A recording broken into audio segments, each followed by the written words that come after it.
मंत्री मदन दिलावर बीकानेर में शिक्षक तबादलों को लेकर मंत्री दिलावर का बड़ा बयान। कहा, शिक्षक तबादला कोई बड़ा मुद्दा नहीं है, यह एक सतत प्रक्रिया है। विभाग यह तय करता है कि किस स्थान पर किसे काम में लेना है। अन्य विभागों में हो रहे तबादलों पर सवाल पूछे जाने पर कहा कि शिक्षा विभाग में उपचुनावों से पहले कोई तबादला नहीं होगा। शिक्षा मंत्री दिलावर ने नाफासा कार्यक्रम में शिरकत करेंगे, वो तस्वीरें हम आपको दिखाएंगे। भाजपा जिला अध्यक्ष विजय आचार्य, भाजपा नेता बनवारी शर्मा ने उनका स्वागत किया जब वो उस वक्त खास कार्यक्रम में पहुंचे। और इसके अलावा आईएएस सोहनलाल ने से भी उनकी मुलाकात की।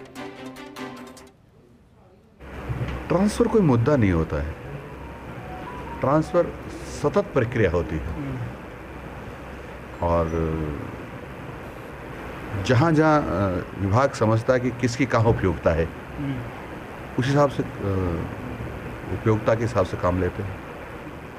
ये तो माननीय मुख्यमंत्री जी पर डिपेंड करता है, उनसे पूछ कर ही बता सकता हूँ। संभावना है कि उपचुनाव के पहले तो नहीं होगा। भगवान राम का नहीं हुआ था क्या विरोध? श्री कृष्ण भगवान को लोग आज भी कई लोग तो चोर कर देते हैं। अच्छा काम करने वालों का लगभग सबका विरोध होता है, लेकिन अंततोगत्वा उसको सही मानते हैं। चलिए और बेहतर समझेंगे इस बयान को जो मदन दिलावर ने दिया है। हमारे रेजिडेंट एडिटर बीकानेर से लक्ष्मण राघव जुड़ चुके हैं, ज्यादा जानकारी ले लेते हैं। लक्ष्मण जी, क्योंकि मदन दिलावर आजकल सुर्खियों में रहते हैं अपनी बयानबाजी के लिए, लेकिन ये जो बयान उन्होंने दिया है खास कार्यक्रम के तहत शिक्षकों के तबादले को लेकर, इसको किस तरीके से समझे? देखिए पूनम जी, आप ठीक कह रहे हैं, लगातार मदन दिलावर सुर्खियों में है। न केवल विपक्ष, उनके अपने भी उन पर निशाना बांध रहे हैं। हालांकि उन्होंने कहा है, बड़ा उनका जो बयान होता है बहुत ही इस तरह का होता है, कई अलंकार लिए होता है।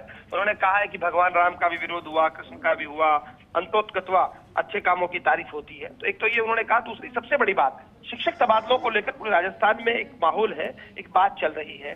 तृतीय श्रेणी शिक्षक तबादलों को लेकर एक आंदोलन की भी घोषणा हो चुकी है। कुछ लोग पैदल यात्रा करेंगे, कुछ बयान भी सुर्खियों में। ऐसे में मदन दिलावर का ये कहना कि मुझे जहां तक लगता है अभी उपचुनाव से पहले तबादले नहीं होंगे, बाकी मैं मुख्यमंत्री जी से चर्चा करूंगा, उसके बाद ही तय कर पाएंगे। तो सीधा सीधा बात है कि वो अभी सरकार जो है शिक्षक तबादले नहीं करने जा रही है।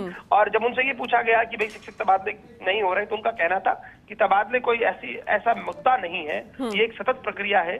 शिक्षा विभाग जब चाहेगा, जिसको जहां उपयोग करना चाहेगा वो करेगा। हमने उनसे ये सवाल भी पूछा कि भाई और विभागों में तो तबादले हो रहे हैं, तो उनका कहना यह था कि और विभागों का मुझे पता नहीं, लेकिन शिक्षा विभाग में अभी तबादले नहीं होंगे। तो ये एक बड़ा बयान है, बड़ी खबर है राजस्थान में प्रदेश के शिक्षकों से जुड़ी हुई कि मदन दिलावर का बयान आया है। और तब आया है जब आपको याद होगा भाजपा के एमएलए सुरेश धाकड़ ने कुछ कहा उनके बयानों को लेकर, जब दूसरी तरफ विपक्ष लगातार निशाने पर है। तब मदन दिलावर का ये कहना कि शिक्षक तबादलों को लेकर अभी तक जो हमारा स्टैंड है, उपचुनाव से पहले नहीं होंगे, जहां तक मैं समझता हूँ। उन्होंने जोड़ा है और बाद में ये भी कहा है, बाकी मैं मुख्यमंत्री जी से चर्चा करूंगा, उसके बाद चीजें तय करेंगे। लेकिन लक्ष्मण जी, ऐसा नहीं लगता कि पहले चर्चा होनी चाहिए, उसके बाद कुछ बयान होना चाहिए?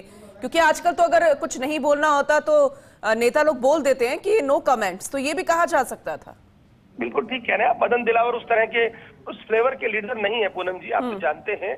इनकी आदत है इस तरह के बयान, ये बड़ा खुलकर बात करते हैं और ये कहते हैं कि मैं सच बोलता हूं तो क्यों डरूं। और आज भी उन्होंने ये कहा कि विरोध तो अपने आप को एक तरह से उस श्रेणी में लाकर खड़ा कर दिया कि विरोध तो भगवान राम का, श्री कृष्ण का भी हुआ था। क्या हुआ?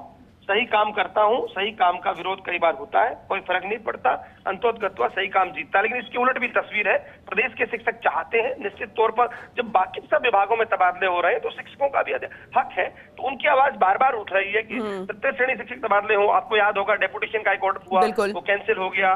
किरोड़ी मीणा का जब एक पत्र वायरल हुआ, तो बहुत सारी चीजें शिक्षा विभाग में हो रही है। और इन दिनों मदन दिलावर जितना सुर्खियों में, उतना ही शिक्षा विभाग सुर्खियों में है। बिल्कुल सही कहा। और अपडेट आपसे लेंगे कि शिक्षकों की तरफ से किस तरीके के रिएक्शन इस बयान के बाद आ रहे हैं, या फिर वो इस बात को लेकर उम्मीद करेंगे कि मुख्यमंत्री जी से बातचीत होगी और हो सकता है कि कोई हल फिलहाल उनके पक्ष में निकलता नजर आए। बहुत शुक्रिया विस्तार से इसे समझाने के लिए, जानकारी देने के लिए। आगे भी आपका रुख करेंगे।